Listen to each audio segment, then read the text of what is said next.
Let me get you then to the show of the night, the show of the year in sports at this point, and that is Duke basketball.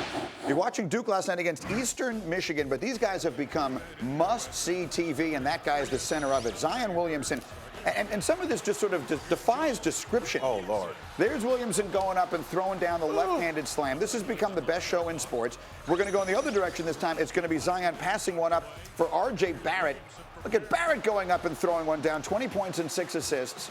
So Williamson is doing that. It has to be the most exciting freshman class in history of basketball. Here's the play. Here's the play that everyone was talking about last night. Reddish throws it up, and look at Zion. Ooh.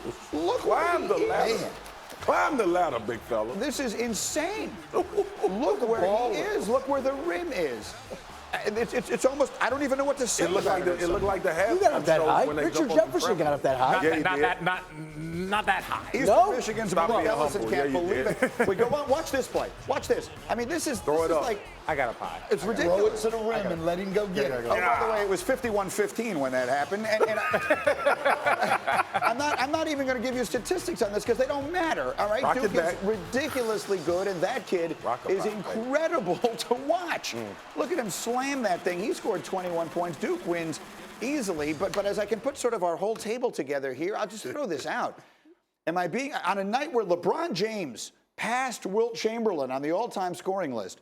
Is it overstating it to say the best show in sports right now is Zion Williamson? No. I think so. And Chef, you said, the Fab Five. Maybe this was they were the best freshman class ever. But they didn't have one individual player that you would look at like Zion Williamson that was that great. Collectively, yes. But this is the most exciting freshman class that I have seen or I remember seeing. All I know is this, right? You know this. When NBA guys get to practice this morning, they're going to be talking about one thing. It's not going to be any NBA game. They're all going to be talking about Zion Williamson and did you see those dunks? Is it me or is the college basketball season over? Like, can anybody beat this team? I mean that when I say that. I felt that way when they destroyed Kentucky. Because crazy as it seems, Kentucky had the #2 recruiting class in college, and that's how far away they looked. Here's the deal, though.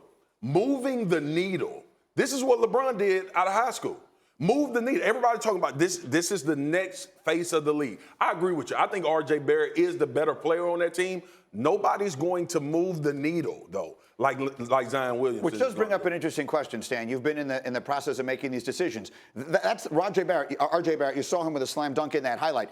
He is the higher-rated prospect, and some say the better player. But if you've got the first pick in the draft next year, and Zion Williamson continues to do stuff like this, Vince Carter-esque and then some, it'd be pretty tough to pass on him with the first pick, yes? With his size and his overwhelming athleticism, he's a very, very unique guy. Now, we're only 3 games in. I mean, so we got a lot to play out, but I think he's pretty skilled, too, more so than people know because all we're focusing on is the dunk.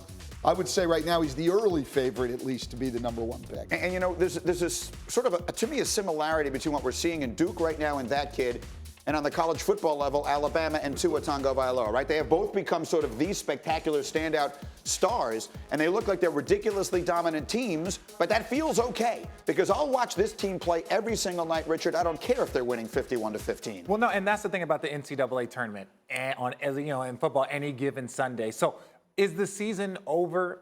No, I wouldn't say that because teams are going to improve. Teams are going to get better from now up into the tournament, and then all it takes is foul trouble, one play, one turnover, anything. So that's the cool thing is that I don't think it's over, but yeah, it will be tough to dethrone that. No, it's not over, but that will be the great mystery to see if there's a team that can not only beat but play with this team. But play with this team. Is there somebody out there that can challenge Duke and give them a real game where they, and yes, that could happen in one night. But right now, when I put on my TV last week and they're at 40, it raises a bigger question for me, G, and I'm just this guy in my head.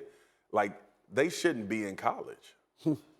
Like, they shouldn't. He doesn't have to be. Obviously, he would have been. This is a formality of the system, but this is a stopgap. The reason why these guys are going to dominate college like they did, I remember when Carmelo played his freshman year in college. Everybody was like, he shouldn't be in there. Ben Simmons was the same way at LSU.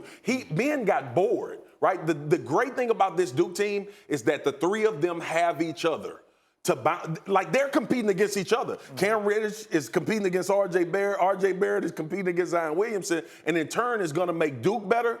But with that being said, these guys would die of boredom if it was really about just beating the other teams that they playing against. And R.J. Barrett hears it. R.J. Barrett, these guys both want to be the number one pick. And R.J. Barrett is a better basketball player. And just because he's not tearing rims down doesn't mean he's not more skilled, more talented, isn't better, ready to help a team win basketball games. And I think that's what he is. That's the difference between the two of them. But no one's going to put people in the seats like Zion. Yeah, there's a fourth freshman on that team, by the way, named Trey Jones as well. What is he on the next? But Zion he's the one who's captured our attention. He's unique. Yeah, that's why he's captured. Who is he? There have been R.J. Barretts before. There have been guys like him. I don't know that we've seen anything like this guy. What's the closest thing you can think of? Who does he remind you of? I mean, maybe LeBron with the speed and athleticism and stuff, but LeBron even was smaller than this guy. He's 6'7", 285. Blake Griffin, that's a good one. Blake Griffin, a combination of Blake Griffin and LeBron. Because people, if you go back and look at some of the Blake Griffin highlights and how he was